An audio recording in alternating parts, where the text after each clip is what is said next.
गुवाहाटी प्राणी संग्रहालय पाहून आपण आता भारतातील नदीवरील सर्वात लांब रिव्हर रोपवे आहे तो पाहण्यासाठी आलो आहोत। हे लोअर टर्मिनल आहे जे की पानबाजार एरियामध्ये नेहरू पार्कच्या ऑपोजिट साइडला आणि ब्रह्मपुत्र नदीच्या दक्षिण किनाऱ्यावरती आहे। ग्राउंड फ्लोअरलाच खालती हे तिकीट काउंटर आहे जेथे की वन साइडसाठी 100 आणि दोन्ही साइडसाठी 200 रुपये एवढं तिकीट आहे।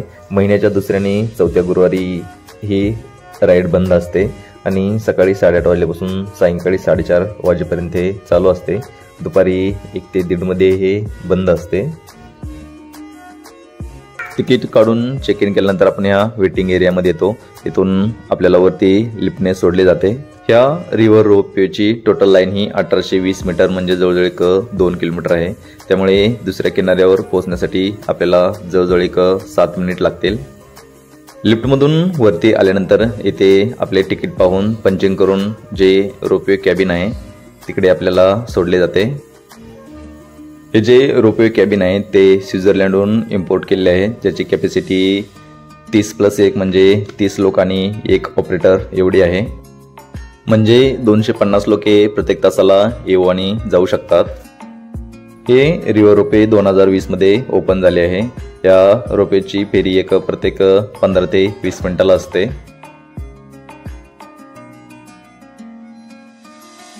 हा रोपवे दक्षिण गुवाहाटी आणि उत्तर गुवाहाटी यांना जोडतो।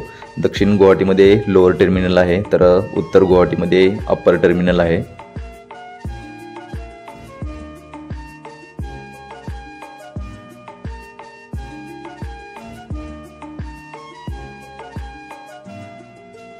रोपवेमधून तुम्ही ब्रह्मपुत्र नदीचे जे भले मोठे पात्र आहे ते पाहू शकता। असे जे पिलर आहे ते एकूण 5 आहेत। एक लोअर टर्मिनल, एक अप्पर टर्मिनल, एक जे ओमानंदा बेट आहे त्याच्यावरती आणि 2 ब्रह्मपुत्रा नदीमध्ये असे एकूण 5 पिलर इथे आपल्याला पाहायला मिळतात।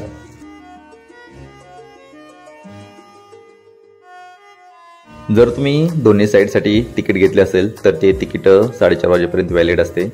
तसेच हे जे रिव्हर रोपवे राईड आहे त्यामध्ये ज्या गर्भवती महिला आहेत त्यांना प्रवेश नाही आहे। हे ब्रह्मपुत्र नदीच्या मधोमध असलेले उमानंद बेट आहे। उमा म्हणजे पार्वतीचे हे दुसरे नाव आहे। शिवाने उमाच्या आनंदासाठी हे बेट निर्माण केले अशी इथे आख्यायिका आहे। या बेटावरती उमानंदा टेम्पल आहे तसेच उर्वशी पण टेम्पल आहे। हे जे उमानंद बेट आहे ते तुम्ही कॅबिन मधून फक्त वरतून पाहू शकता कारण की रोपवेचा कोणताही येथे हॉल्ट नाही आहे। येथे जर तुम्हाला यायचं असेल तर जो दक्षिण किनारा आहे तेथून तुम्ही बोटीने ते 10 ते 15 मिनिटांमध्ये येऊ शकता। ब्रिटिश राजवटीच्या काळामध्ये या बेटाच्या दिशेवरून या बेटाला पिकॉक आयलंड असे नाव दिले गेले होते।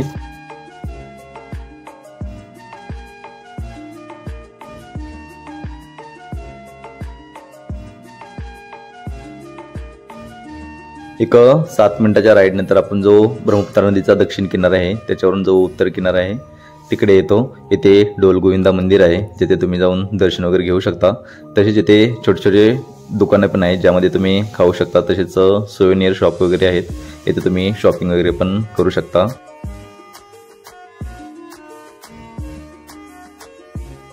इकडे आपण एक 15-20 मिनिटं थांबून जे आपली रिटर्न जर्नी आहे ती आपण आता स्टार्ट करतोय ज्यासाठी की पण एक 7 मिनिटाचा वेळ लागेल।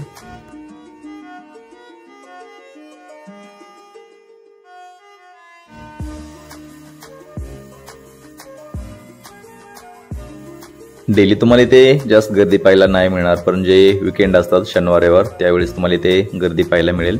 अदर डेला तुम्ही एक पाऊण तासामध्ये जाऊन रिटर्न येथे दक्षिण किनाऱ्यावरती येऊ शकता। जेव्हा पण तुम्ही गुवाहाटीला भेट देताय तेव्हा ह्या केबल राईडचा आनंद नक्की घ्या। रोपवे पाहून झाल्यानंतर आपण जे आपली रूम आहे तिकडे जातोय। जो एअरपोर्ट रोड आहे त्या एअरपोर्ट रोडवरती हे हॉटेल आर्यल आहे जिथे की आपण 2 रूम बुक केले आहेत। पर रूमसाठी पर नाईट 1,500 रुपये एवढे चार्जेस आहेत।